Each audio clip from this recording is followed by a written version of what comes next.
The Gaza Strip, a densely populated Palestinian territory, is once again embroiled in a devastating conflict. The region, already fraught with historical tensions and political complexities, finds itself at the epicenter of a violent struggle that shows no signs of abating. Years of simmering tensions between Israel and Hamas, the militant group that controls Gaza, have now erupted into a full-scale war. The conflict has deep roots, with both sides entrenched in a cycle of retaliation and aggression.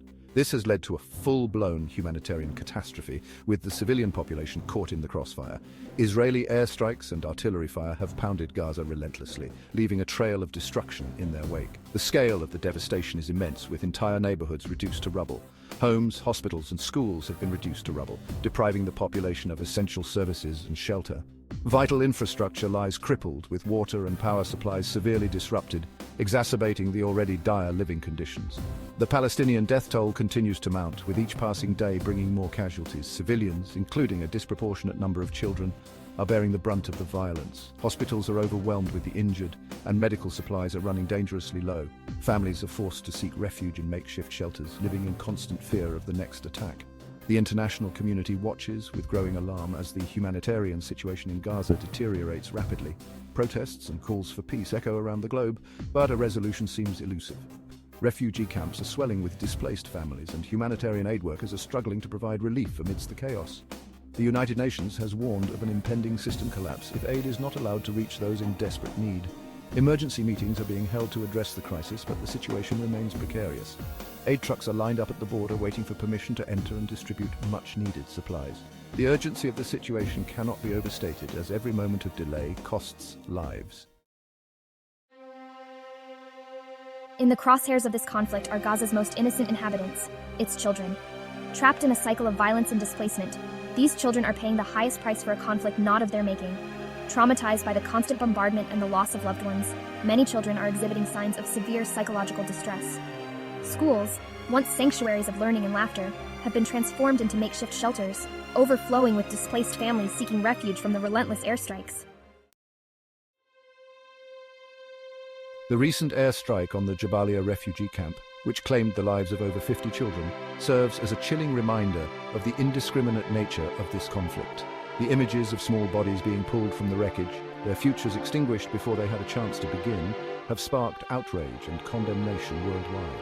This tragedy underscores the urgent need for all parties to the conflict to adhere to international humanitarian law and to prioritize the protection of civilians, particularly children, at all times. International humanitarian law, also known as the law of armed conflict, provides a comprehensive framework for the protection of civilians and non-combatants during times of war. These laws are designed to limit the effects of armed conflict for humanitarian reasons. They seek to protect those who are not or are no longer participating in hostilities and to restrict the means and methods of warfare. These laws, enshrined in treaties like the Geneva Conventions, impose legal obligations on all parties to a conflict, including states and non-state actors. The Geneva Conventions, first adopted in 1864 and subsequently revised, are a series of treaties that set the standards in international law for humanitarian treatment in war. They are universally ratified and form the core of international humanitarian law. One of the cornerstones of international humanitarian law is the principle of distinction. This principle mandates that parties to a conflict must at all times distinguish between civilians and combatants, and between civilian objects and military objectives. This distinction is crucial to ensure that civilian populations and civilian infrastructure are spared from the ravages of war. This principle mandates that parties to a conflict must at all times distinguish between civilians and combatants, and between civilian objects and military objectives. Attacks may only be directed at military objectives, and the use of indiscriminate weapons, such as those that cannot be directed at a specific military target, is strictly prohibited. This includes weapons like landmines and cluster bombs, which can cause significant harm to civilian populations long after the conflict is ended. The principle of distinction is complemented by other key principles of international humanitarian law, such as proportionality and necessity. Proportionality prohibits attacks that may cause incidental loss of civilian life, injury to civilians, or damage to civilian objects, which would be excessive in relation to the concrete and direct military advantage anticipated. Necessity restricts the use of force to what is necessary to achieve a legitimate military objective. Despite these comprehensive frameworks, violations of international humanitarian law are unfortunately common. Indiscriminate attacks, the use of prohibited weapons, and the targeting of civilian infrastructure continue to occur in conflicts around the world. It is the responsibility of the international community to ensure that these laws are respected and that violators are held accountable. Only through adherence to these principles can we hope to mitigate the horrors of war and protect the most vulnerable. Section 5. The United States and Israel, a Steadfast Alliance. The United States, a staunch ally of Israel, has consistently provided diplomatic and military support to the Jewish state. The Biden administration has reaffirmed its unwavering commitment to Israel's security, including its right to defend itself against attacks from Hamas. However, the U.S. has also expressed concern over the mounting civilian casualties in Gaza and called for de-escalation. The Biden administration has faced criticism from some quarters for not taking a more forceful stance against Israel's actions in Gaza. Section 6. The regional conflagration Lebanon on edge. The conflict in Gaza has also ignited tensions along the border between Israel and Lebanon. Hezbollah, the Iranian-backed Shiite militant group based in Lebanon, has exchanged fire with Israeli forces in recent days. The situation in Lebanon is particularly precarious given the country's own internal struggles. Lebanon is grappling with a severe economic crisis, political instability, and the aftermath of the devastating Beirut port explosion in 2020. Section 7. A call for global action. Silence is not an option. The international community must not remain silent in the face of this unfolding tragedy.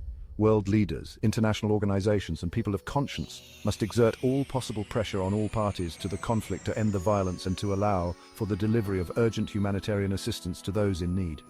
The United Nations Security Council, tasked with maintaining international peace and security, must overcome its divisions and adopt a resolution calling for an immediate ceasefire and the protection of civilians. Section 8. The long road to peace, hope amidst despair. While the current situation in Gaza may seem bleak, it is imperative to remember that even in the darkest of times, hope for a better future must not be extinguished. A lasting and just peace between Israelis and Palestinians is the only way to prevent further bloodshed and suffering. This peace, however, will not be achieved through military means. It will require dialogue, compromise, and a shared commitment to coexistence. Section 9. Gaza, a microcosm of a global crisis. The humanitarian crisis in Gaza serves as a stark reminder of the human cost of conflict. The images of children playing amidst the rubble, humanitarian aid workers tirelessly providing support, and the damaged buildings that once housed families paint a vivid picture of the daily struggles faced by the people of Gaza. This situation is not unique to Gaza. It echoes the suffering seen in other parts of the world, highlighting the urgent need to address the root causes of violence and instability. From the war-torn streets of Syria, where entire neighborhoods have been reduced to rubble, to the destroyed buildings in Yemen, where families are struggling to survive amidst the chaos, and from the displaced families in Ethiopia who have been forced to flee their homes due to ongoing conflict, to the refugees in Afghanistan who are seeking safety and a better future. Millions of people are trapped in conflict zones. Their lives have been torn apart by war and displacement, and they are in desperate need of assistance and hope. The international community has a crucial role to play in addressing these crises. It must prioritize conflict prevention, diplomacy, and the peaceful resolution of disputes. United Nations peacekeeping operations, diplomatic negotiations, and international peace conferences are essential tools in this effort. By working together, nations can help to create a more stable and peaceful world. Investing in development is also key. Community development projects in developing countries can provide the resources and support needed to build stronger, more resilient communities. Promoting human rights and ensuring equitable access to education are essential steps towards addressing global inequalities. Human rights activists and global protests against inequality remind us of the importance of these issues. By addressing these root causes, we can work towards building a more peaceful and just world for all. Section 10. Bearing witness, the moral imperative. As witnesses to the unfolding tragedy in Gaza, we have a moral obligation to speak out against injustice and to demand accountability. We must amplify the voices of the voiceless, share their stories, and hold those responsible for human rights violations to account. Our collective conscience demands that we do not turn away from suffering. Let us work together to create a world where all people can live in peace, security, and dignity.